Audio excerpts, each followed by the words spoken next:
Hay una foto que usted ha visto 1000 veces sin detenerse a pensar en lo que tiene. Una foto en blanco y negro, o en ese color lavado de los años 70, donde aparece alguien de su familia en una tarde cualquiera. No en matrimonio, no en grado, no en primera comunión. En una tarde cualquiera, y esa persona está planchada, está peinada, está puesta. Con una elegancia que hoy asociamos solo con las grandes ocasiones, y que entonces era simplemente el martes. Eso es lo que se fue. Y lo que se fue no era vanidad. Era algo mucho más profundo que la ropa, mucho más antiguo que la moda, y mucho más colombiano de lo que cualquiera estaría dispuesto a admitir hoy. Y entender por qué ocurrió dice más sobre quiénes somos que cualquier álbum de fotos guardado en un cajón. Década más región, más emoción, más conflicto, central más objeto, estrella más prohibidos, años 60 y 70, Bogotá y ciudades intermedias colombianas, orgullo silencioso y pérdida, el conflicto entre la elegancia como código social heredado versus la informalidad como liberación moderna, el traje sastre, prohibidos, nevera, televisor por cable, comida de cadena. El carácter de este guión no es una persona ni una prenda, es un código. Un código que Colombia construyó durante generaciones y que durante décadas funcionó como el idioma silencioso con el que la gente se comunicaba quién era, de dónde venía y cuánto respeto merecía antes de decir una sola palabra. Un código que hoy casi nadie habla con fluidez, y cuya desaparición nadie lloró en voz alta porque se fue disfrazada de libertad. Todo empezaba antes de salir a la calle. En la Colombia de los años 60 y 70, vestirse no era un acto privado, era un acto público que se preparaba en privado. La ropa del día no era lo primero que aparecía en el closet. Era el resultado de una cadena de decisiones que la gente tomaba con una seriedad que hoy reservamos para cosas mucho más grandes. ¿Qué día era? ¿A dónde se iba? ¿Con quién se iba a estar? ¿Qué mensaje quería mandar ese cuerpo antes de que la boca abriera? Todo eso entraba en el cálculo, aunque nunca se llamara cálculo. El sastre era un personaje de barrio tan importante como el médico o el tendero. En ciudades como Bogotá, Manizales, Bucaramanga o Pasto, cada barrio con alguna densidad tenía el suyo. Un hombre, casi siempre, con cinta métrica al cuello y un local pequeño donde el tiempo valía diferente. Ir donde el sastre no era un lujo de ricos. Era una inversión que la familia de clase media hacía con la misma naturalidad con que hoy se paga un plan de datos. Porque la ropa hecha a la medida no era capricho. Era la única forma de que el cuerpo se viera bien de verdad, sin las holguras ni los aprietes de la ropa en serie que después llegaría a cambiar todo. Y ese traje, esa falda, ese vestido que salía del taller del sastre después de 2 o 3 pruebas, se cuidaba con una devoción que hoy resulta difícil de imaginar. Se colgaba apenas se llegaba a casa. Se cepillaba, no se lavaba, porque lavarlo era desgastarlo. Se guardaba en su funda, se sacaba para la ocasión correcta, y duraba años. A veces pasaba al hijo o a la hija con algunos arreglos. La ropa tenía historia porque tenía cuidado detrás. Si esto ya le está moviendo algo, quédese porque lo que viene explica por qué ese código tenía tanto poder. El código de elegancia en esa Colombia no era estético, era moral, y esa es la diferencia que más cuesta entender desde hoy.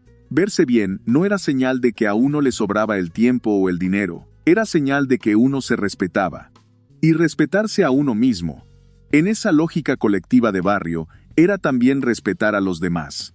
Salir a la calle desaliñado era una forma de decirle al vecino, al tendero, al colega, que la presencia de ellos no ameritaba su mejor versión. Era casi una descortesía. Esa lógica se aprendía desde muy temprano. El uniforme del colegio planchado no era opcional, aunque la plancha hubiera que calentarla con carbón en algunas casas de los años 50. Los zapatos lustrados el domingo en la noche para la semana que empezaba. La trenza bien hecha antes de salir. El niño al que se le veía el cuello sucio o la camisa arrugada cargaba una vergüenza que no era solo suya. Era de la familia entera, que vivía en el mismo barrio y caminaba por las mismas cuadras todos los días. Y acá es donde el conflicto central de esta historia empieza a tomar forma. Porque ese código, tan claro y tan funcional, también pesaba. Pesaba sobre las mujeres que planchaban durante horas cada semana sin que nadie contara ese trabajo como trabajo. Pesaba sobre los hombres que usaban corbata en climas que no la merecían porque el código lo exigía. Pesaba sobre los jóvenes que querían moverse distinto, que empezaban a ver en las revistas y en las películas otras formas de estar en el mundo que se sentían más libres, más livianas, más honestas con lo que ellos querían ser. La tensión no era entre elegancia y descuido, era entre herencia y libertad. Y cuando esa tensión encontró su momento, el momento llegó con una velocidad que nadie esperaba. Los años 80 no solo trajeron nueva música y nuevas películas, trajeron el jean como filosofía. No el jean de trabajo del campesino o del obrero que ya existía en Colombia. El jean de ciudad, el jean de salir, el jean que se usaba donde antes se habría usado pantalón de paño o falda de tela. Y ese jean venía cargado de un significado que iba mucho más allá de la comodidad. Venía diciendo que la elegancia de antes era rigidez, que la formalidad heredada era una jaula, que ser moderno era soltar eso.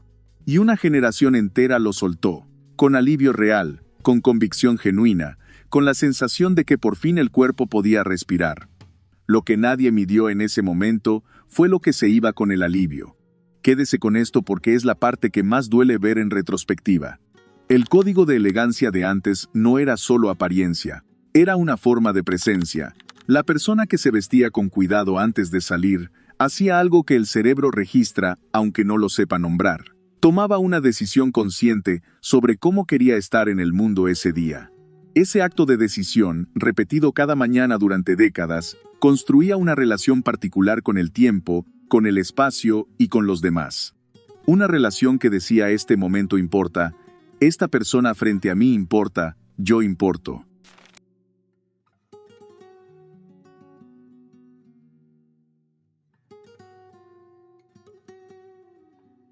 Cuando ese ritual se fue simplificando, cuando la decisión de la mañana se redujo a lo que estaba más cerca en el closet o lo que olía menos, algo de esa presencia también se fue simplificando.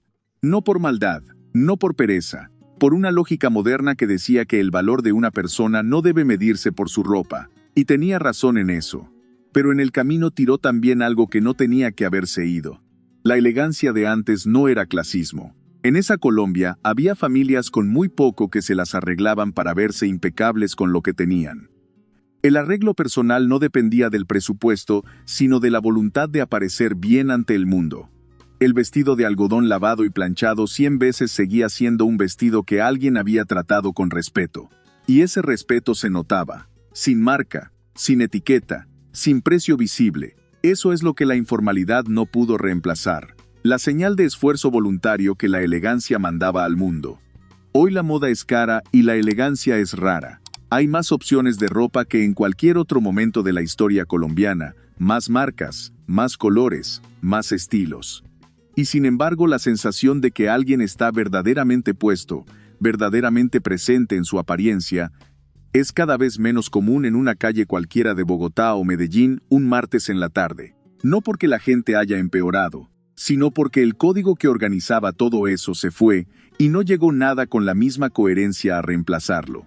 Lo que quedó fue libertad sin mapa. Y la libertad sin mapa es hermosa durante un tiempo, pero tarde o temprano uno empieza a extrañar saber hacia dónde iba.